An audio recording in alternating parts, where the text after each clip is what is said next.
Kilalanin ang bawat miyembro ng BINI. Paano sila sumikat?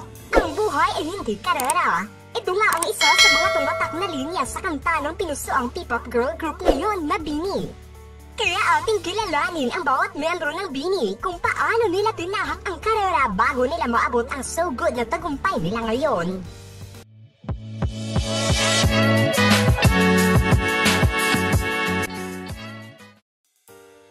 BINI Sheena. Binansagang Pinay rookie performer, ang main dancer at pinakabatang miyembro na si Sheena Katakutan ng P-pop girl group na BINI. Nagsimulang aktibo ang karera niya taong 2020. Unang tinahak niya ang pagiging trainee nang mag-audition ito noon sa Star Hunt Academy taong 2019. Sa trainee days nito ay isang dagok ang dumating sa kanyang buhay nang pumanaw ang kanyang ina. Hindi naging madali para sa kanya ang lahat dahil tanging ang kanyang ina lamang ang nagpalaki sa kanya at ang kanyang kuya. Tubong Santiago City, Isabela si Sheena kung saan lumaki nga ito sa simpleng pamumuhay. Dahil nakahiligan nga nito ang pagkanta, pagsayaw at pag-perform, ito ang nagdala sa kanya upang tahakin ang kanyang karera bilang performer ngayon. Inamin niya na sa murang edad na 7 years old ay nag-umpisa na siya sumayaw kung saan may ilang mga dance workshops nga siya sinasalihan noong kindergarten pa lamang siya. At kalaunan ay sumasali na rin siya sa mga pop dance, cheer dance at street dance competition noong high school. Dahil sa pag-audition niya noon sa Pinay Big Brother reality program, isa siya sa mga napiling official housemate. Nang mga panahong nasa loob ito ng bahay ni Kuya, ay scouted na rin siya noon sa Shaw Academy kung saan dito hinubog pa ang kanyang talento. Taong 2020 ay opisyal na siyang napabilang sa 8 miyembro ng Star Hunt Academy Girl Trainees na siyang officially graduated na at parte na ng binubuong idol group na BINI ngayon. BINI Aya. Ang athlete, main rapper at visual ng P-pop girl group na BINI si Mariah Queen Arceta o si BINI Aya. Pinasok nito ang pagiging trainee sa Star Hunt Academy taong 2019. Proud Bisdak o Bisaya ito kung saan tubong Lapu-Lapu City, Cebu si Aya. Nung nasa Cebu pa ito ay aktibo na siya sa pagsali sa mga dance competition at itinuturing na isa sa mga performer ng kanilang eskwelahan. Bukod sa pag-aaral ay nakahiligan din niya ang pagmomodelo at pagsali sa mga beauty pageants kung saan nagkaroon nga ito noon ng award. At kinilala din ang Miss Selka Philippines 2018. Hindi ba man ito opisyal na miyembro ng BINI ay naiispatan na rin ito sa ilang mga sikat na commercials ng beauty products sa telebisyon. Taong 2018, nang napagdesisyonan niyang mag-audition noon sa Star Hunt kung saan napabilang nga siya sa mga hanay ng trainee sa Star Hunt Academy. At siya ang panghuling casted sa mga girl trainees. Nagtuloy-tuloy na ang maganap niya at appearances simula na sumali ito sa Academy. BINI Colette. Ang pangalawang eldest member ng P-pop girl group na BINI, si Maria Nicolette Vergara o mas kilala sa tawag na Colette. Ito nga ang main vocal, lead dancer at lead rapper sa grupo. Tulad ng ibang miyembro ay taong 2019 nang mapabilang siya sa mga trainee ng Shaw Academy. Ang tubong probinsya ng Tagbilaran City, Bohol ay nagsumikat nga na maabot ang kanyang pangarap kung saan nakipagsapalaran nga ito sa Maynila. Maliban sa pagsasayaw ay nakahiligan din ni Colette ang pagkanta at ang special talent nga nito ay ang pagsulat pa ng mga kanta. Nang nasa Bohol pa lamang siya ay simple lamang ang kabataan niya, kung saan normal na estudyante lamang siya na pumapasok noon sa eskwelahan. May pinagmanahan nga rin ang galing niya sa pagkanta dahil isang musikero din ang kanyang ama na isang bokalista at drummer. Nang malaman ni Colette na mayroong audition noon ng ABS-CBN Network ang Star Hunt, ay isa siya sa mga 250 aspirants na sumabak sa 5 araw na pagkakamp, mapili lamang. Ibinahagi niya na nagkaroon pa umano ng aberya ang kanyang karanasan sa naturang audition. Dahil na sa ilang health concerns niya noon, ngunit nakabalik naman siya ng makaka-recover na at patuloy na tinahak ang kanyang bagong karera. At opisyal nang napabilang sa grupong BINI, malaki ang pasasalamat ni Colette na maging parte siya ng BINI. Dahil natupad na niya unti-unti ang kanyang mga pangarap, magtatanda ang pinusuan ng mga netizens ang pagiging fangirling moment ni Colette na makita na niya ng personal ang isa sa mga membro ng sikat na Korean boy group idol na EXO. Ang fangirl moment niya sa EXO member na si Lay ay maituturing niya na rare chance of a lifetime. Hindi nga siya makapaniwala na kabilang sila sa magpe-perform at ipakita ang galing ng mga Pinoy sa international stage sa China's reality talent show na Show It All. Bini Maloy.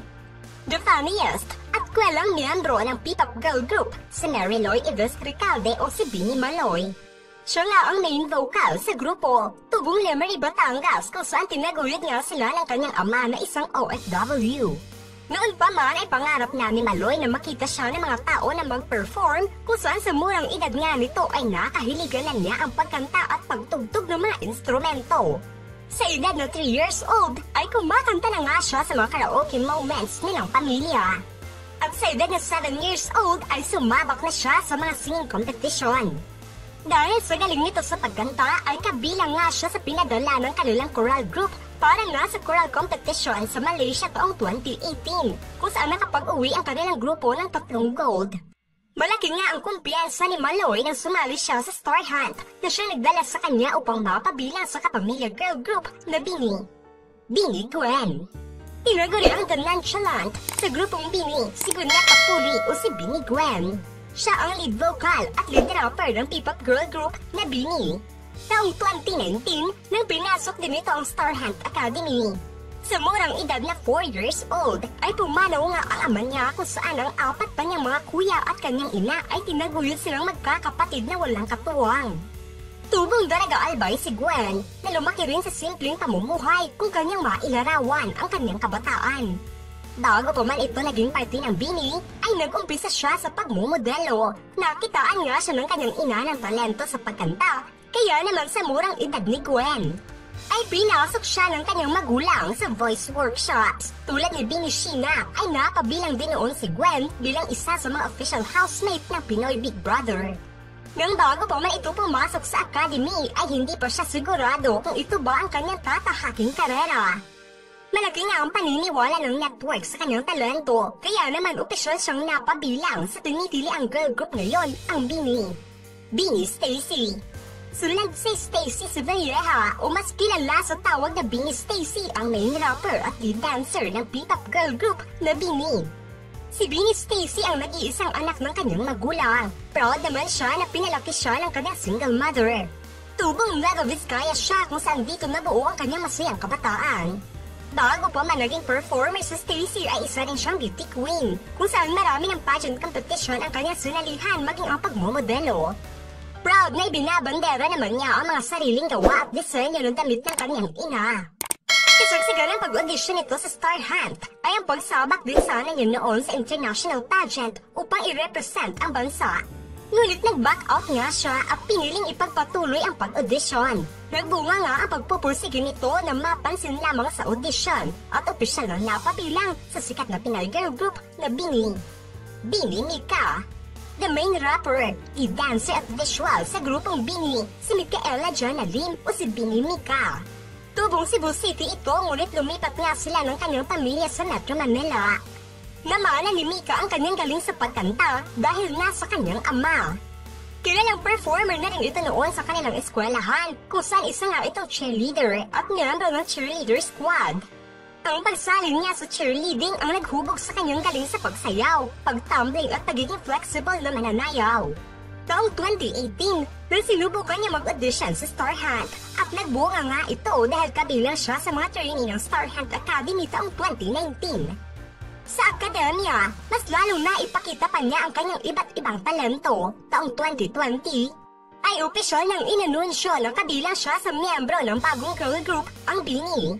Kung saan proud nga ito nakabilang siya sa pre-debut single nila noon na The Coconut Nut. Si Bini Mika ay isa sa mga kinagiliwang miyembro ngayon ng Bini dahil nasa agaw pa sina color red na buhok nito na siyang pinanghugutan ng mga netizens na gayahin ang peg nito. Nito nagtapos sa Star Magic All-Star Games ay naging crowd favorite nga si Mika dahil nasa kanyang agaw pansinaganda sa court. Bini Joanna. Ang leader, lead vocal at lead rapper ng P-pop girl group na Bini, si Joanna Christine Robles o si Bini Joanna. Nag-iisang anak din siya ng kanyang mga magulang. Simpleng buhay lang ang kinagisnan niya sa Laguna, kung saan tinaguyod nga silang pamilya ng kanyang ama na isang overseas Filipino worker. Sa murang edad ay nakitaan na ito ng galing sa pagkanta at pagsayaw ng kanyang mga magulang. Ang pagtungtong niya ng grade 3 ay sumabak na ito sa mga singing competition sa kanilang eskwelahan. Hindi naman ipinagkait ng kanyang magulang ang potensyal na galing ng kanilang anak, kaya sinuportahan nila ito at pinasok sa mga workshops upang mas gumaling pa siya. Tila na bago nga ang karera nito dahil isa sa mga pangarap niya ay maging isang broadcast journalist o news reporter dahil aktibo na rin siya noon sa pagsali sa mga journalism competition. Nag-viral nga ang pagiging star patroller noon ni Joanna sa TV Patrol kung saan kinilig siya na maranasan niya sa wakas ang isa sa mga naudlot niyang pangarap at makasama ang kanyang mga iniidolong mamamahayag. Nang mag-audition siya sa Star Hunt noong 2018 ay nakitaan siya ng galing sa pag-arte. Kaya naman naisa lang nga ito noon sa Maalaala Mo Kaya episode at kada ng ginto teleserye bilang isa sa mga artista. Nagtuloy-tuloy naman ang kanyang tagumpay sa industriya kaya ngayon ay sobrang proud siya na nagbunga ang kanyang pagpupursige at tiwala sa kanyang sarili. Ano ang masasabi niyo sa kwento ng buhay ng Bini kung paano sila sumikat? Sino ba sa kanila ang inyong Bini bias? Just comment below.